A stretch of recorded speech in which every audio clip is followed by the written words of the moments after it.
When stars align, the wrench slipped from Maya Torres' fingers as another explosion rocked the station, and she cursed under her breath while reaching for it in the low-gravity maintenance tunnel.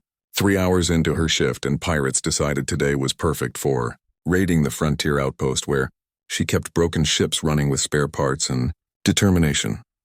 Red emergency lights painted, everything the color of bad decisions as she pulled herself through the narrow passage toward the docking bay. Someone had to secure the civilian vessels before the attackers breached the main hull, and apparently that someone was always her because everyone else had enough sense to hide in the shelter pods. The docking bay was chaos. When she emerged from the access hatch, and immediately she spotted the problem. A sleek alien cruiser was venting atmosphere from multiple hull breaches, and its docking clamps were failing. If that ship broke loose, it would tear a hole in the station wall large enough to kill everyone in 3 sectors. Maya launched herself across the bay and caught the maintenance ladder on the cruiser exterior. Her fingers flew across the emergency panel, and she rerouted power to the magnetic locks just as another impact sent vibrations through the metal. The ship groaned but held, and she let out a breath she had been holding since leaving the tunnel. That was when she noticed the airlock hanging open and something that looked like silver blood floating in droplets near the entrance. Against every regulation and most of her common sense, she pulled herself inside the alien vessel. The interior was beautiful in a way human ships never managed, with curved walls that seemed to grow rather than being welded together and lighting that pulsed like a heartbeat. It also had a tall figure in dark armor slumped against the far wall with one hand pressed to their side where more of that silver blood was leaking between their fingers. The figurehead snapped up as Maya approached, and she found herself staring into amber eyes that burned with equal parts pain and fury. The alien was definitely female, with sharp, elegant features and skin that shimmered like mercury under the pulsing lights. She was also clearly bleeding out and not happy about having a witness.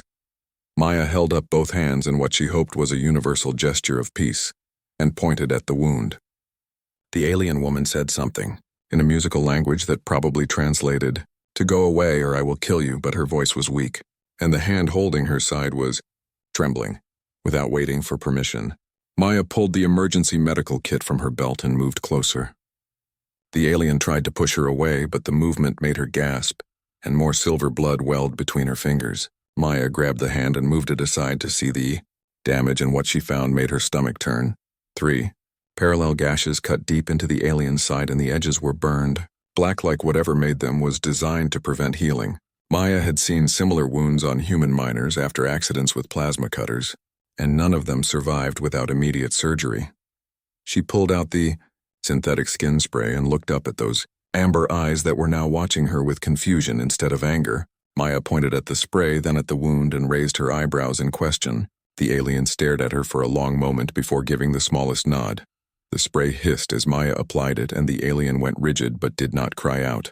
Her people must value strength above showing pain, and Maya could respect that even as she worked quickly to seal the worst of the damage. It was not proper medical treatment, but it would keep the alien alive until real doctors could take over. When she finished, the alien spoke again, and this time her tone was different, less hostile and more curious. Maya shrugged because she had no idea what was being said and pointed at herself while saying her name slowly. The alien tilted her head and repeated it with an accent that made it sound exotic, then touched her own chest and said something that sounded like Kira. Maya repeated it back and earned what might have been the ghost of a smile before another. Explosions somewhere in the station made both of them flinch. She needed to get them both out of here before the pirates breached this section, but moving an injured alien through the station during an attack was asking for someone to shoot first, and ask questions never. She made a decision that would probably cost her job and possibly her freedom, then helped Kira Vel to her feet. The alien was tall enough that even hunched over in pain, she towered above Maya by nearly a foot, but she leaned on the human woman without complaint. As they made their way back through the airlock, getting across the docking bay unseen was impossible, so Maya did not try for stealth. She simply moved fast and kept to the shadows while half-carrying an alien warrior who outweighed her by at least 50 pounds. Her quarters were in the older section of the station where the corridors twisted like a maze and security cameras had stopped working years ago. She got the door sealed behind them just as voices echoed down the hallway, and station security ran past hunting for pirates. Maya guided Kiravel to the narrow bed and helped her sit before the alien could collapse. Those amber eyes were starting to glaze with shock, and Maya knew she needed to do more than emergency first aid. Her medical supplies were limited to what any station worker kept for minor injuries, but she had connections, and within an hour she had convinced a friend in the medical bay to look the other way while certain items went missing from inventory. The friend did not ask questions because on frontier stations you learn not to when someone you trusted needed help. Kiravel was unconscious when Maya returned, and for a moment panic seized her chest at the thought she had let this strange, beautiful alien die in her quarters. Then she saw the slight rise and fall of breathing and got to work properly, treating the wounds with supplies meant for human biology but adaptable enough to help. The alien woke twice during the treatment, and both times those amber eyes fixed on Maya with an intensity that made her hands shake.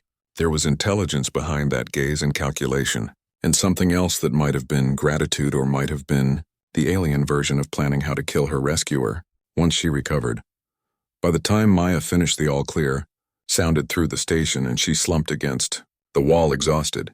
The pirates were gone or captured and life would return to normal, except she now had an unconscious alien warrior hidden in her quarters and no plan for what came next. Kiravel slept for 2 days, and Maya called in sick to work, which her supervisor accepted without question.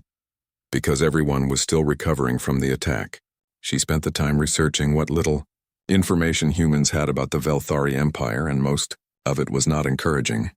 They were warriors and conquerors who viewed humans as a younger species barely worth noticing. Their technology was centuries ahead, and their society was built on strict hierarchies of honor and combat prowess. They did not form alliances with species they considered inferior, and they definitely did not approve of their warriors being saved by primitive mechanics. When Kiravel finally woke, she tried to sit up too quickly and hissed in pain before falling back against the pillows. Maya brought water and something that passed for food and set both on the small table beside the bed. The alien watched her with wary eyes but accepted the offerings after examining them carefully. They spent the next few hours in awkward silence, broken only by Kiravel's occasional attempts at communication. Maya pulled up translation software on her datapad, and slowly they began to bridge the language gap. It was frustrating work made worse by the fact that Kiravel clearly resented needing help from a human. The breakthrough came on the 3rd day when Maya was repairing a broken circulation pump in her quarters, and Kiravel watched from the bed. The alien said something in her musical language, and Maya looked up to see her pointing at the pump with obvious interest. Maya explained what she was doing using simple words and hand gestures, and Kiravel listened with surprising focus. When Maya finished the repair, Kiravel spoke slowly, using words from the translation program, and Maya understood she was saying that Velthari technology would have required replacing the entire unit. Maya grinned and explained that humans learned to fix things because they could not afford to replace them, and sometimes limitations bred creativity. Something shifted in Kiravel's expression, and for the first time she looked at Maya with something other than disdain or gratitude. It was curiosity and maybe the beginning of respect, and Maya felt warmth spread through her chest that had nothing to do with the station's environmental controls. Over the following days they fell into a rhythm, where Maya would work on repairs in the quarters and Kiravel would watch and ask questions. The alien was brilliant and picked up concepts faster than seemed possible, and soon she was offering suggestions that combined Velthari knowledge with human resourcefulness. Maya learned that Kiravel was not just a warrior but a princess in the Empire hierarchy, and she had been traveling with a diplomatic convoy when pirates ambushed them. Her guards died protecting her escape, and she made it to the station before her ship took critical damage. She also learned that Kiravel had been taught since childhood that humans were beneath notice, and the cognitive dissonance of owing her life to one was causing visible internal conflict. For her part, Maya shared stories of growing up on frontier stations and learning to be a mechanic from her father, who believed